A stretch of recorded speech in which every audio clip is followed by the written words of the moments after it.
Hello everybody and welcome to Romancefull's Tarot. I'm about to begin here with a reading. Now, this reading here is a reading for the 20th of September 2020, and this reading is dedicated to the sign of Virgo. That being said, it is a general reading, so it might not resonate with everybody. So please do take whatever resonates with you, whatever you're feeling comfortable with, and the rest of it just leave it aside. If it doesn't make any sense to you, if it doesn't feel right, then most likely it is not meant for you. That being said, if you do enjoy the channel, if it's your first time here or if you've been to the channel a few times already and you have not yet subscribed, please do take a brief moment and click the subscribe button at the bottom of the screen, and it would be very appreciative, and I do thank you so very much. I'm going to begin the reading here. I'm going to explain to you a little bit what I've done. Haven't done all that much of different here. What I want to tell you is that this is all about a blind spot. I did a blind spot a few days ago. Everybody enjoyed it, so I decided to make you another one, but with a different topic, of course. Now, I specialize in love readings, so this is, a love topic. So the topic for this one is blind spot in your love. So your true needs. What are your true needs? What is your subconscious hiding from you that you need to realize so that you can have better relationships? Let's go see. So this card here is especially picked for the beautiful sign of Virgo. And this is your sigil. By the way, whenever I'm done with a blind spot, I do also have the power of love, which is the James Van Praagh. So we're going to finish with that right after this one. So we're going to begin over here with the blind spot. As I said, I haven't told you yet, but this is a sigil of wavering, okay? Now, in this situation, you are staying safe, but you are also staying stuck by having no stance. Changing your stance and or not defining yourself. You may be refusing to settle on a decision, refusing to commit, staying stuck in limbo, being wishy-washy, being two-faced, or tilting, whichever way the wind blows you. No matter which way you look at it, you are not being solid in a situation where you need to be solid. You have your own feelings, your own thoughts, your needs, your desires, and your perceptions, whether you like it or not. It is part of being in a singular incarnation in this life. It is as important to develop a strong sense of self as it is to be able to transcend selfhood. You may not have been allowed to develop this self, or there may have been consequences for you developing a self. This may have led you to being totally indecisive, non-committed, or acting rather like a chameleon.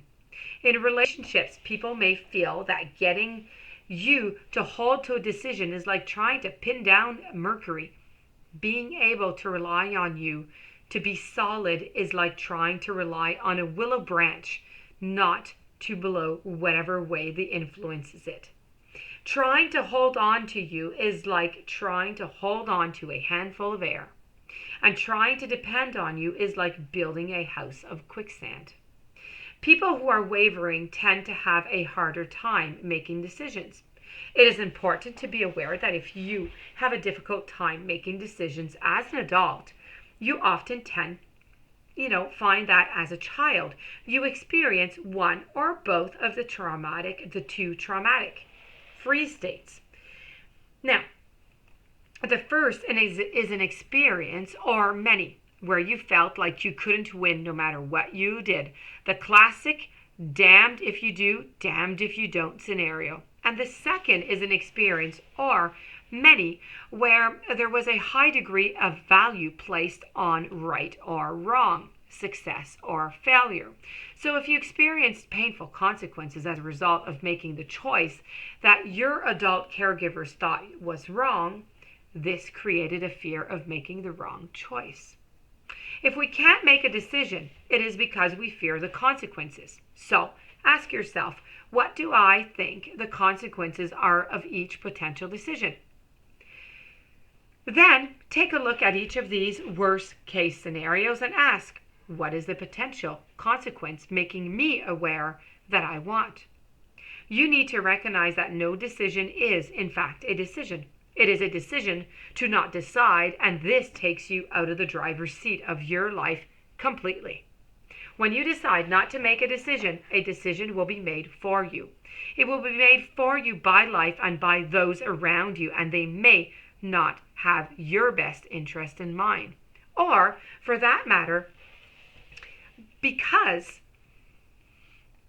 the you that you express to the world is so wavering, they may not even know what your best interests are. This sigil is telling you that now is the time to listen to your inner voice and, based on that, make solid decisions and take solid actions. Now, how do you listen to your inner voice?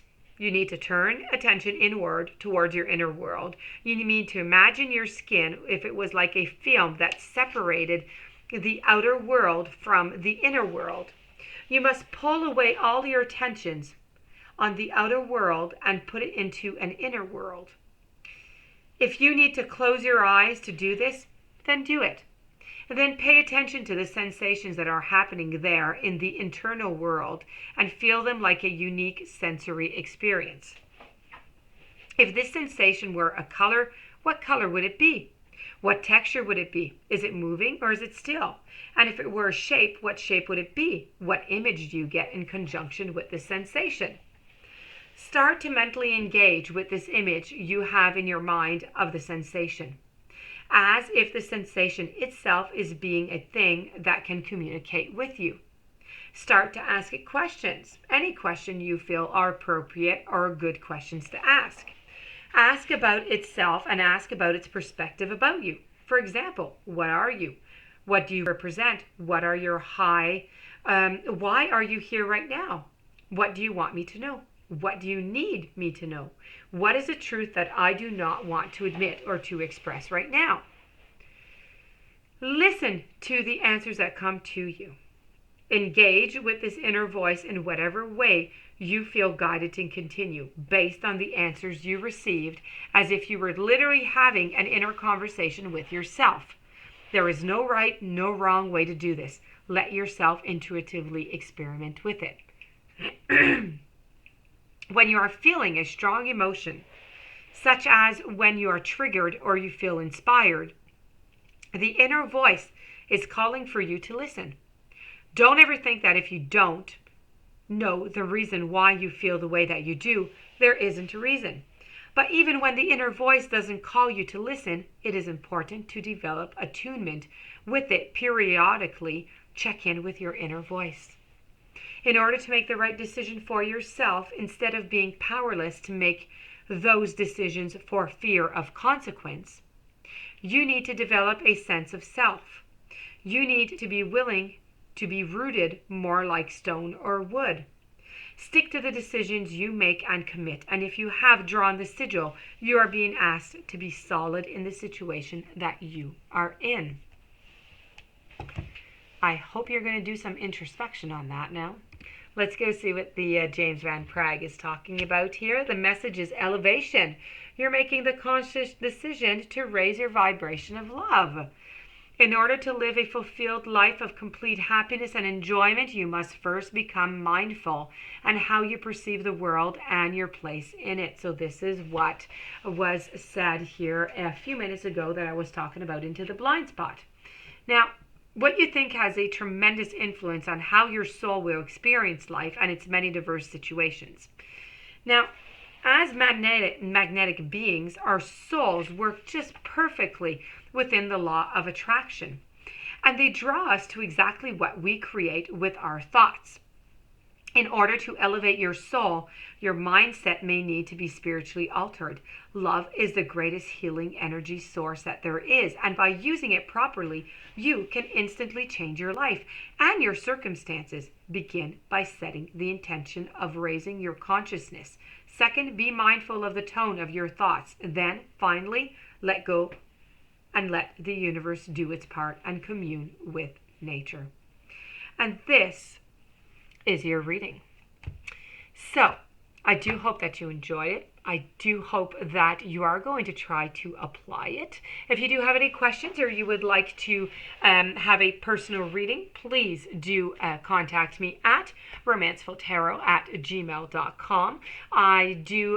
Please don't forget to subscribe. Stay tuned for the following readings and have a fantastic day. Thank you so very much for being there. Thank you for your patience.